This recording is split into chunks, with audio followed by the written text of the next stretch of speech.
Ahora tiene dos. Ok. Los temas que nos quedaban pendientes de lo que eran las mediciones, en este caso del aceite, es dos temas específicamente, que es el índice de yodo y lo que es el índice de peróxidos. Entonces vamos a platicar un poquito de cada una de las metodologías para que ustedes las tengan en consideración y les voy a platicar un poquito de una metodología alterna.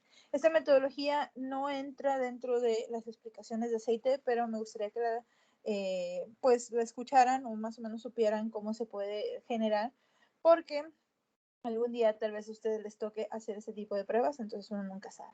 Cuando nosotros, y esto va de la mano directamente de lo que es el índice de peróxidos, entonces ahorita que vayamos hacia el cambio directamente del índice de peróxidos es que les platico esta técnica de una manera muy sencillita. Cuando nosotros tenemos ciertas características en nuestro producto, nosotros pues habíamos estado platicando de diferentes índices que eran los más adecuados para medir ciertas condiciones que se estaban presentando en nuestro aceite y ver si enranciaba o si tenía alguna modificación, ya sea una oxidación, una hidrólisis o algún curso o alguna característica específica que se fuera desarrollando a través del tiempo. Y lo que nosotros queríamos era evitar este tipo de características porque una vez que se enrancia el producto pues ya no se puede vender y automáticamente tiene aromas y olores y sabores, ¿cómo se llama? Desagradables. También cambia de coloración de ese color amarillito pálido que nosotros vemos y estamos acostumbrados.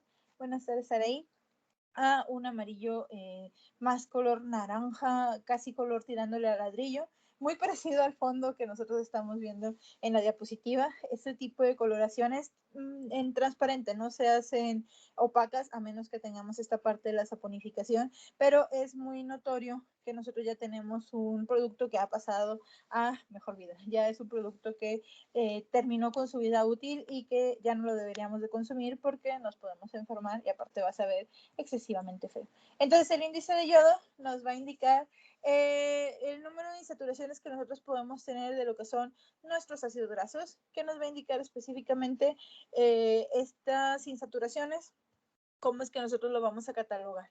Existen, cuando nosotros estamos hablando de las grasas, lo que es la parte líquida de las grasas, que son los aceites. Naturalmente, nosotros los vemos a temperatura ambiente fluidos, entonces no hay ninguna necesidad de ¿cómo se llama?, de tener una caracterización diferente. Y tenemos en su contraparte lo que son las grasas sólidas o semisólidas. Ahí entran lo que son las mantecas, sobre todo las mantecas animales, que son grasas que a temperatura ambiente las vamos manteniendo en esa condición sólida. Entonces, la forma de las insaturaciones o de que estén presentes o que no estén presentes nos va a decir específicamente cómo es que se va a comportar a través del tiempo nuestro producto, si va a ser sólido, si va a ser líquido, y pues nosotros ya vamos a poder hacer una caracterización específica. Entonces, básicamente, nosotros a simple vista podemos determinar si son ¿cómo se llama? Una grasa sólida o una grasa, ¿cómo se llama? Líquida, o en este caso un aceite. Pero si nosotros aumentamos la temperatura, que es lo que generalmente sucede, la grasa sólida tiende a derretirse. Entonces ahí es cuando nosotros llegamos a las conclusiones en que no sabemos cómo determinar si sigue siendo grasa o si se va a comportar como aceite. Las características de las insaturaciones nos van a dar diferentes condiciones al momento en que hagamos transformaciones de nuestro alimento. ¿Por qué? Porque las grasas saturadas van a ser más estables a través del tiempo. Las grasas que son insaturadas, poliinsaturadas, o sea que tienen dobles enlaces dentro de sus moléculas, de sus ácidos grasos, estas van a ser más fácil que nosotros las podamos romper y automáticamente nosotros las podamos degradar en otro tipo de compuestos, utilizándolas en las rutas metabólicas del cuerpo o haciendo alguna modificación. Tecnofuncionalmente hablando, lo ideal o lo que nosotros queremos en alimentos es aquella grasa que se mantiene imperturbable. ¿Por qué? Porque nosotros tenemos muchas variaciones de temperatura y de condiciones específicas del alimento al momento en que lo estamos desarrollando. Entonces lo que nosotros queremos es una grasa estable. Lamentablemente, pues esto no va de acuerdo a las necesidades que nosotros tenemos desde el perfil nutricio. ¿Por qué? Porque las grasas saturadas, pues obviamente nos pueden traer un daño a la salud. Ojo, todo esto va de acuerdo a el consumo. nosotros sabemos que el producto que nosotros estamos consumiendo, porque viene directamente en las etiquetas nutrimentales desde siempre, y ahora tenemos unos grandes sellos que vienen en la parte de enfrente y ahí nos dicen y nos indican peligro. Usted está consumiendo un producto alto en grasas saturadas. Eso te está indicando que ese tipo de producto pues te puede traer un daño en caso de que lo consumas muy regularmente o consumas exceso de ese tipo de producto o en conjunción con otros que tengan las mismas etiquetas específicas. Entonces, desde ese punto de vista, pues sí, tecnofuncionalmente hablando, las compañías de alimentos van a utilizar esas grasas saturadas, pero pues ya es responsabilidad de las personas si lo quieren consumir el alimento o no, y qué cantidades de ese mismo alimento o de otros alimentos que tienen estas grasas saturadas van a entrar dentro de su dieta. Entonces, tecnofuncionalmente hablando, ellos están bien porque necesitan una grasa estable que resista todas las características y las modificaciones directamente, pero pues saludable en la parte, ¿cómo se llama?, de nutrición, pues ya es nuestra responsabilidad elegir de una manera correcta lo que estamos consumiendo. Entonces, bueno, el fundamento, este índice nos permite obtener el número de insaturaciones de los ácidos grasos en el aceite. De manera que un aceite cuando se encuentra completamente saturado tendrá un índice de yodo igual a 0. Es un 0 nada más que ¿cómo se llama? La tipo de letra, la fuente me lo marca como una O, entonces automáticamente. Lo intenté cambiar 1000 veces, pero bueno, así se quedó. El valor obtenido estable una relación con el punto de fusión del aceite, tomando como condición que a mayores insaturaciones es menor el punto de fusión de lo que es el aceite, o más fácilmente nosotros lo podemos derretir. Ojo, a nivel industrial nosotros podemos trabajar con las insaturaciones, nosotros podemos lograr cierto tipo de modificaciones, porque ahí les digo, nosotros lo que queremos es una grasa saturada, tecnofuncionalmente hablando, por el hecho de que pues va a tener muchas buenas características y va a durar más a través del tiempo. Pero las únicas grasas animales que existen, pues son las grasas como por ejemplo las obtenidas del puerco o de la res y son muy difíciles de trabajar a nivel industrial.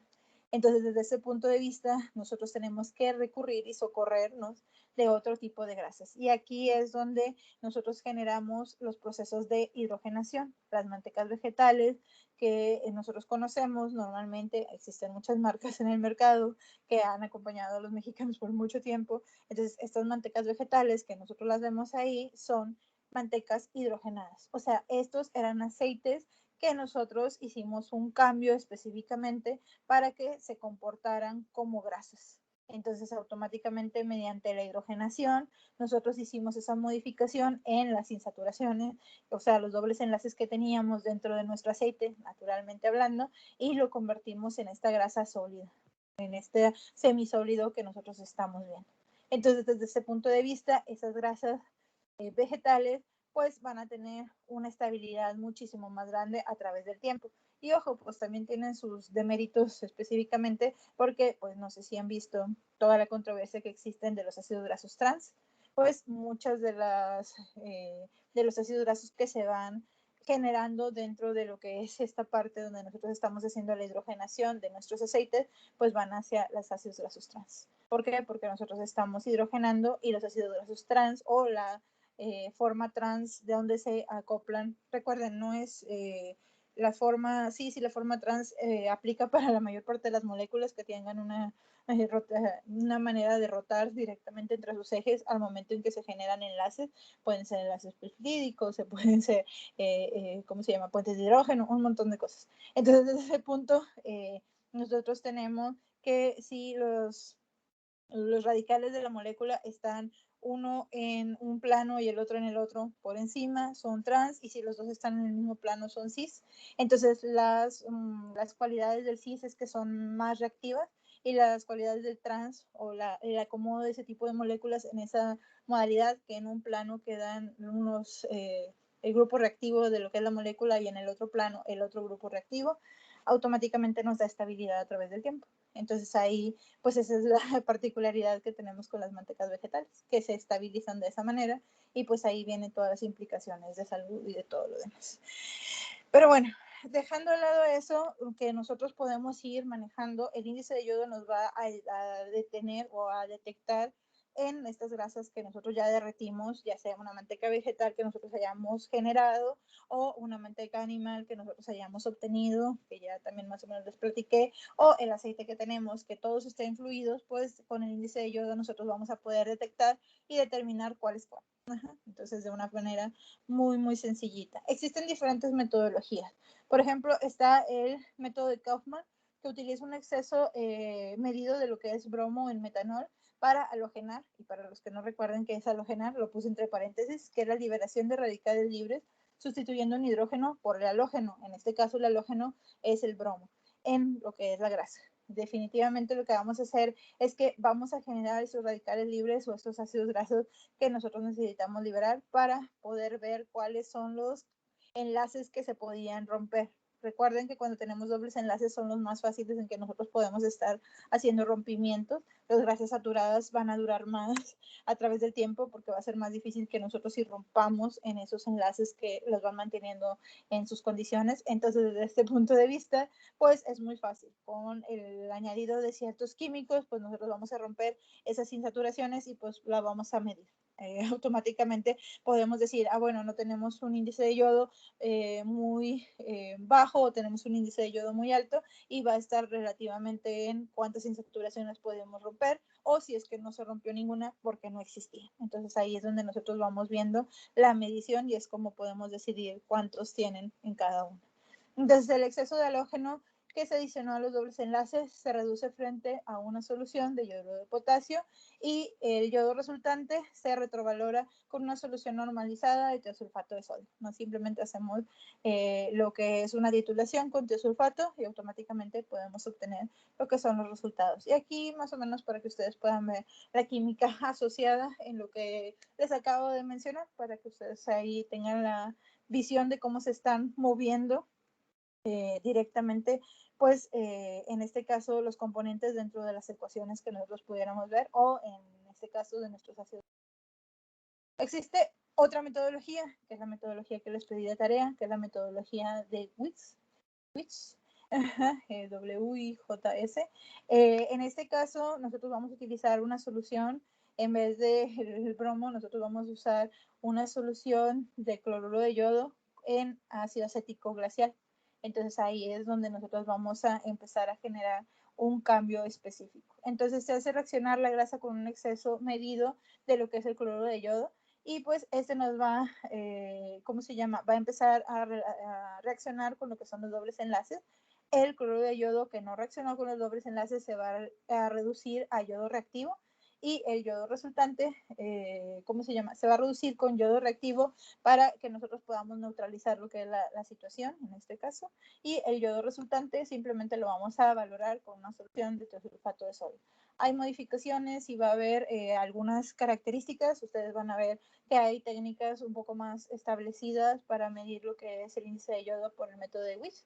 Pero esta es una metodología que nosotros la podemos considerar muy sencilla, entonces no hay mucho al respecto que podamos estar haciendo. Todos se van a medir directamente con esta modalidad del tiosulfato y hay diferentes normas oficiales mexicanas que van marcando. También está la metodología de Hahn, la metodología de Kaufman y la metodología de WIJS. Cada una de ellas tiene una norma oficial mexicana diferente. Entonces, el método de Janus emplea una solución de bromuro de yodo y pues el procedimiento es exactamente igual al anterior. En este caso, todo lo que nosotros no reaccione, lo que es el bromuro de yodo, pues simplemente lo que sigue es romper el yodo para nosotros poderlos titular con el tiosulfato de sodio para que nosotros podamos medir la cantidad de yodo resultante de estos componentes. Y pues no hay más pierdes. Son técnicas muy sencillitas que nosotros podemos estar generando y pues en cualquiera de los casos, las tres técnicas que podamos aplicar, pues esta es una de las metodologías, o en este caso es una de las ecuaciones que podemos utilizar para encontrar el índice de yodo. Y van a decir, parece un 2 y no, simplemente es una II, índice de yodo. Entonces, aquí tenemos el número de moles del yodo total, el número de moles del yodo en exceso, por 2, que son constantes, por 125, entre lo que son los gramos de la muestra por 100. Entonces ahí ustedes pueden obtener, y de acuerdo al índice de yodo, algunos aceites se pueden clasificar como no secantes, semisecantes o secantes, y ahí tenemos lo que son los índices de yodo que podemos estar teniendo en oliva, girasol y linaza, que son bastante utilizados, y eso simplemente por, ¿cómo se llama? Literatura, nosotros podemos mencionar cómo es que van a estar relacionados lo que son nuestros enlaces o dobles enlaces presentes en lo que es el aceite que nosotros estamos midiendo o la grasa. También tenemos que tomar en cuenta que hay, no sé si recuerdan las clases de bioquímica, unos ácidos grasos conjugados. En caso de que se nos presentaran esos ácidos grasos conjugados, pues simplemente nosotros tendríamos que hacer modificaciones ¿de qué metodología? De la metodología de WIS y la metodología de Janus, que son las más utilizadas, pero también existen dos metodologías que no voy a explicar más, o sea, simplemente para que ustedes tengan en cuenta que solamente en caso que tuviéramos esta parte de los ácidos grasos conjugados, las estamos utilizando, como es el caso del método de Rosemuth y el método de Toms, para que ustedes sepan y ahí quede como algo, algún día escuché que se podía utilizar eso, pues ahí nada más para que lo tengan en cuenta. La siguiente metodología básicamente es la última que nos falta de lo que son los aceites y es el índice de peróxidos. Aquí esta metodología va muy de la mano y voy a hacer ese paréntesis grande porque cuando nosotros tenemos un aceite, una de las maneras de medir vida en aquel directamente en nuestro producto es una técnica que nosotros utilizamos. Básicamente lo que nosotros hacemos es, y hay ciertos factores y nos aprovechamos de esto, que son la temperatura y el oxígeno que nos van a traer lo que son las consecuencias al momento de degradar directamente los aceites. Entonces, desde este punto de vista, esta técnica lo que va a hacer es que va a someter a nuestros aceites a esa cantidad de temperatura y oxígeno que nosotros necesitamos para ver en cuánto tiempo se van a presentar los hidroperóxidos. Y en este caso, el índice de peróxidos nos va a indicar en qué momento se va a enranciar completamente nuestro producto de una manera acelerada. Entonces, nosotros si dijéramos, tenemos una vida en aquel de 2 años, pues en vez de dejar el aceite 2 años y ver cómo va a reaccionar a través del tiempo, pues nosotros lo hacemos de una manera muy, muy sencilla y muy, muy rápida, y alrededor de 1 o 2 horas nosotros ya tenemos nuestros resultados. Esta metodología no tiene gran ciencia. ¿Por qué? Porque lo único que estamos haciendo es una medición de índice de peróxidos 1001 veces, todas las veces que sea necesario. Aquí las limitantes son, lo que nosotros tenemos es como una plancha de calentamiento, imagínense como un cuadradito, lo que nosotros normalmente tenemos en un laboratorio, pero esta plancha de calentamiento lo que tiene es que son pequeños orificios. Estos orificios son del tamaño de un tubo de ensayo. Entonces, automáticamente nosotros podemos meter lo que son nuestros tubos de ensayo y esta plancha de calentamiento, obviamente vamos a poder ajustar lo que es la temperatura que nosotros necesitamos. A cada uno de esos tubos de ensayo, y necesitamos muchos, vamos a ponerle aceite, el que nosotros vayamos a medir. Esta técnica también nos puede servir si nosotros estamos probando un antioxidante en nuestro aceite. Si nosotros tenemos un aceite sin antioxidantes o sin conservantes, este aceite va a durar cierta cantidad de tiempo antes de que se enrancie. Si nosotros le ponemos directamente lo que es el antioxidante, pues nosotros prevemos que dure el doble o el triple de tiempo, pero ahí lo podemos calcular. En caso de que el antioxidante no funcione, pues vamos a ver que no nos va a afectar mucho el tiempo de durabilidad entre un aceite que lo tenía y un aceite que no. Entonces también se usa mucho lo que es esta técnica. Entonces, bueno, tenemos nuestra planchita de calentamiento, ahí están lo que son nuestros tubitos, en este caso son tubos de ensayo, y cada uno de ellos va a llevar aceite, el que nosotros vayamos a elegir, hasta un volumen conocido. Cada uno de los tubos de ensayo va a tener una marca donde nosotros lo vamos a llenar, y más de ahí ya no es necesario. Porque lo que vamos a hacer es que vamos a tener al lado de esta plancha de calentamiento una bomba. Esta bomba no nos va a generar vacío, esta bomba lo que nos va a generar es aire. Entonces lo que vamos a hacer es que vamos a sacar una serie de mangueras, y todas estas mangueras nosotros las vamos a ir metiendo directamente, es como si pusiéramos un popote, metiendo directamente en cada uno de lo que son nuestros tubos de ensayo. ¿Qué va a pasar con esas mangueras? Lo único que vamos a hacer es que vamos a encender lo que es la bomba, y en vez de hacer succión, pues lo que vamos a generar es oxígeno. O sea, le vamos a poner aire para que empiece a burbujear. Entonces lo único que vamos a hacer es que le vamos a estar inyectando aire por cierta cantidad de tiempo. Con la temperatura que tenemos, pues ustedes ya se imaginarán si son nuestros dos factores que, ¿cómo se llama?, indican que se nos va a echar a perder nuestro aceite a través del tiempo, pues imagínense si los estamos poniendo directamente a nuestro aceite. Entonces lo estamos calentando, pero al mismo tiempo le estamos poniendo aire constante. ¿Qué va a pasar? Vamos a dejarlo reposar 1 hora o 2 horas, dependiendo del tipo de aceite que nosotros vayamos a estar necesitando. Aquí nosotros lo vamos a ajustar de acuerdo a las características de nuestro propio aceite. Y en este tiempo lo que nosotros vamos a hacer es ir sacando muestritas para medir lo que es el índice de peróxidos. El índice de peróxidos lo podemos medir directamente del aceite, así tal cual, pero esta técnica, como les digo, es muy utilizada y me gusta explicarla junto con el índice de peróxidos para que ustedes se den cuenta de también la utilidad que tiene este índice de peróxidos. Entonces, desde este punto de vista, nosotros vamos a sacar muestritas y le vamos a hacer lo que es esta medición. Y una vez que nosotros lleguemos al índice de peróxidos donde ya estamos en el enranciamiento, vamos a detener y versus literatura vamos a comparar el tiempo que tiene y en base a eso y poniendo algunas ecuaciones nosotros vamos a sacar directamente cuánto tiempo de vida útil podría tener nuestro producto. Entonces, el índice de peróxido es una técnica muy sencillita, pero bastante utilizada a nivel industrial. Si dejamos de lado este proceso de vida en aquel, nosotros simplemente podemos a un aceite que esté en aquel, el que tengamos en nuestra casa, etcétera, si queremos saber si no se ha enranciado, pues simplemente llegamos, tomamos una muestra de lo que es este producto y generamos lo que es la técnica. La técnica no es difícil. Entonces, el fundamento del índice de peróxido. Esta determina el estado de oxidación inicial de un aceite, el cual se asocia al enranciamiento de los mismos. Por lo general, el enranciamiento es un proceso natural donde la composición de estos se altera con el tiempo, generando un cambio de las propiedades organolépticas, entre otras cosas, lo cual es indicativo de un proceso oxidativo intenso.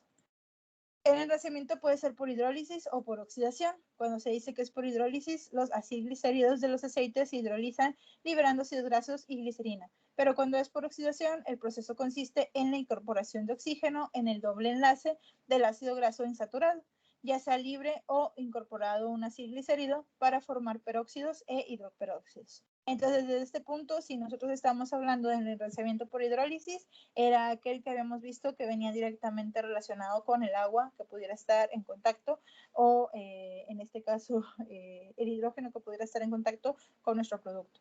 Y en el caso de lo que es la parte de la oxidación, como su nombre lo indica, se va de acuerdo al oxígeno que nosotros podemos insuflar al producto. Entonces, los peróxidos e hidroperóxidos son compuestos relativamente estables y se transforman progresivamente en aldehídos, cetona, condiciones que se manifiestan en problemas de olor en el aceite.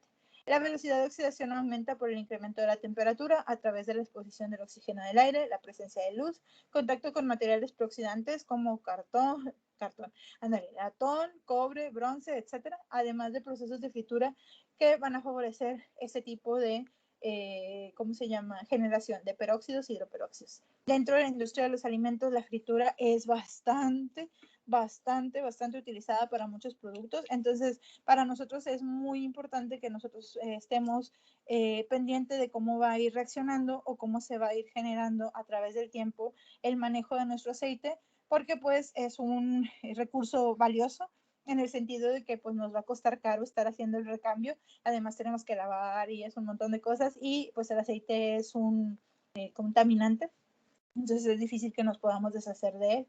Entonces el índice de peróxido se expresa en miliequivalentes de oxígeno por kilogramo, en este caso, de lo que es el aceite.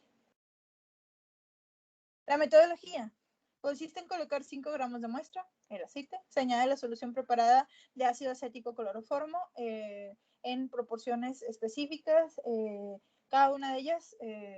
Lo único que les tengo que decir de esto es que tengan mucho cuidado con sus manos porque el ácido acético cloroformo las reseca y los quema. Entonces, si van a hacer esta técnica, tengan bastante cuidado con sus manos, además de que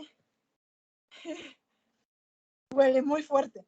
Y excesivamente fuerte. Entonces, si no están acostumbrados a químicos fuertes al momento en que estén trabajando con él, sí ténganle mucho respeto y háganlo un poco alejado de ustedes porque huele muy fuerte y no se vayan a manchar la ropa porque no se les va a quitar el olor.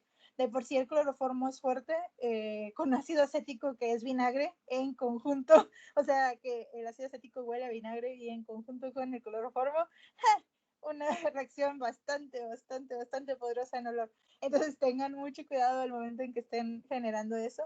No les va a pasar nada, pero sí lo van a sentir y les va a calar muy hondo. Si le dan una respiración así muy fuerte al momento en que ustedes estén generando la adición de este tipo de producto o al momento en que ustedes estén agitando. Entonces nada más tómelo como en consideración. Si algún día les toca hacer esta técnica, ténganle reparo al ácido acético cloroformo. Entonces se va a agitar hasta que la muestra se disuelva totalmente. En este caso estábamos hablando de lo que es el aceite. Se agrega una solución saturada de yodo de potasio, se agita y se deja reposar 1 minuto. Después del cual adicionamos agua desionizada y lo que vamos a hacer es que lo vamos a titular hasta, ¿cómo se llama? Hasta obtener una coloración ligeramente amarilla y esto vamos a utilizar tiosulfato de sodio al 0.1 normal. Una vez que tenemos esta coloración amarilla, lo que sigue es que le vamos a poner un indicador de almidón y va a adquirir una coloración azul y vamos a continuar la titulación. Obviamente primero anotamos lo que gastamos hasta llegar a la coloración amarillita. Entonces vamos a continuar lo que es la titulación hasta que desaparezca nuevamente el color azul de esta solución indicadora de almidón que le estamos poniendo y subsecuentemente tomamos y hacemos lo que son los cálculos. Aquí ustedes van a ver los cálculos de cada uno de ellos. Entonces, el índice de peróxido, tenemos el volumen de la muestra, el volumen del testigo, la normalidad de lo que es la solución de tiosulfato y la masa de la muestra en gramos, y pues eso es la ecuación directamente. Una vez que nosotros tenemos el índice de peróxidos, podemos catalogarlo y habíamos visto que las muestras normales de lo que eran aceites que eran refinados completamente estaban alrededor de los 5 miliequivalentes en el índice de peróxido y que en algunas muestras de aceite de oliva nosotros íbamos a tener alrededor de 15 miliequivalentes. Mientras más grande, más posibilidad es que el producto se enrancie a través del tiempo. Entonces nada más ténganlo en cuenta. ¿Dos hasta aquí? Y si no existen dudas, es el momento de poner el presente en el chat, que es el que voy a tomar en cuenta por su asistencia.